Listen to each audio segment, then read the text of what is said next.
Jepang dan Cina terus mengurangi porsi kepemilikan pada utang Amerika Serikat atau AS setiap tahunnya. Kedua negara tersebut merupakan pemegang terbesar obligasi pemerintah AS.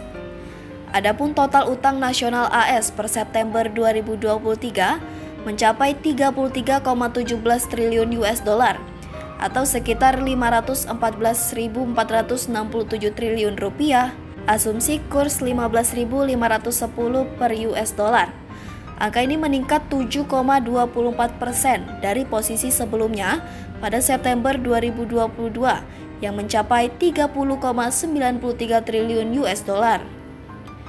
Sedangkan utang luar negeri atau ULN-AS per Juni 2023 mencapai 25 triliun US dollar atau sekitar 376.486 triliun rupiah dengan 1 US dolarnya senilai 15.000 rupiah. Sebagai perbandingan, angka tersebut jauh di atas utang luar negeri atau ULN Indonesia yang mencapai 396,6 miliar US dollar atau sekitar 5.944 triliun rupiah per Juni 2023. Bicara tentang utang pemerintah AS, khususnya obligasi atau surat utang alias US Treasury, negara kreditor yang paling besar saat ini masih dipegang oleh Jepang dan Cina. Berdasarkan data dari Departemen Keuangan AS atau Department of Treasury, Jepang menjadi pemegang Treasury AS terbesar sejak pertengahan 2019 lalu mengalahkan Cina. Pasca perang dagang antara AS dan Cina berkobar, pemerintah Cina cenderung melepas kepemilikan Treasury, sementara Jepang terus bertambah. Namun, dalam kurun waktu 1 tahun terakhir, kepemilikan surat utang AS oleh Jepang dan Cina cenderung menurun. Per September 2023, Jepang memiliki sebesar 1,09 triliun US dollar. Angka ini tentunya lebih rendah dari periode yang sama pada 2022 sebesar 1,12 triliun US dollar. Tak hanya Jepang, Cina juga sudah mengurangi porsinya di utang AS, di mana per September lalu mencapai 778 miliar US dollar, juga lebih rendah dari posisi September 2022 yang sebesar 901,7 miliar US dollar. Jepang dan Cina ogah kasih Amerika utang. Adapun Cina terus mengurangi kepemilikannya di US Treasury untuk mengendalikan paparan terhadap risiko utang AS. Sebagai gantinya, pemerintah Cina harus menyeimbangkan perdagangan dengan meningkatkan impor.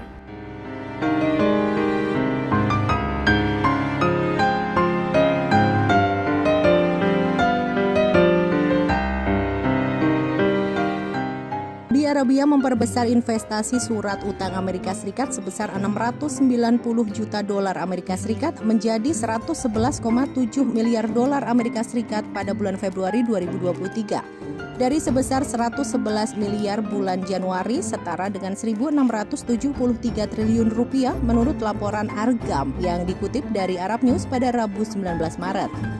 Investasi Saudi Arabia dalam surat utang Amerika Serikat meliputi obligasi jangka panjang senilai 99,9 miliar dolar Amerika Serikat yang mencakup 89% dari total nilai investasi. Sementara itu, obligasi jangka pendek mencapai 11,8 miliar dolar Amerika Serikat atau 11% dari total nilai investasi. Namun investasi surat utang Amerika Serikat dari Arab Saudi pada Februari 2023 mengalami penurunan sebesar 4,47% dari 116,7 miliar dolar Amerika Serikat pada periode yang sama tahun lalu. Arab Saudi juga turun ke peringkat 17 sebagai pemegang utang terbesar dari surat utang Amerika Serikat. Jepang menjadi investor terbesar obligasi surat utang Amerika Serikat pada Februari dengan total investasi sebesar 1,08 triliun dolar Amerika Serikat. Cina menempati posisi kedua dengan total nilai investasi sebesar 848,8 miliar dolar Amerika Serikat. Inggris menjadi investor ketiga terbesar dengan total nilai investasi surat utang Amerika Serikat senilai 643 miliar dolar Amerika Serikat. Tiga investor terbesar mengalami penurunan obligasi yang dikeluarkan pada Februari 2023 dibandingkan dengan Januari, dengan Jepang dan Cina mengalami penurunan bulanan. Bandingkan dengan periode yang sama bulan lalu, jumlah investasi Inggris mengalami kenaikan. Aset cadangan devisa Saudi Arabia dihitung menggunakan investasi sekuritas internasional, mata uang asing dan deposito, cadangan dengan dana moneter internasional, hak penarikan khusus, dan cadangan emas. Nilai cadangan devisa asing turun sekitar 3,45% selama bulan lalu. Nilai hak penarikan khusus meningkat sebesar 1,44% dan nilai cadangan dengan dana moneter internasional sedikit naik sebesar 1,4%. Yu juga mengatakan bahwa tingkat utang AS mungkin terus meningkat dibandingkan dengan ukuran perekonomiannya, dan kenaikan suku bunga AS yang terus berlanjut juga dapat mempercepat penurunan utang bersih luar negerinya.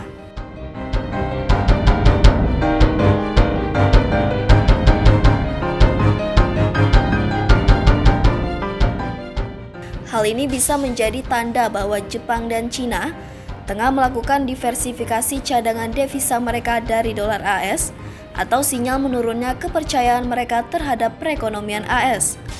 Tak hanya itu saja, hal ini juga dapat mengindikasikan perubahan ekonomi domestik di Jepang dan Cina yang menyebabkan mereka menjual cadangan devisanya. Adapun alasan lain pemerintah Cina terus mengurangi porsinya di US Treasury, yakni ingin menyelamatkan mata uangnya agar tidak terlalu melemah, yang berarti melakukan intervensi di pasar mata uang. Hal ini dapat dilakukan dengan menjual treasury atau setidaknya tidak membeli lebih banyak.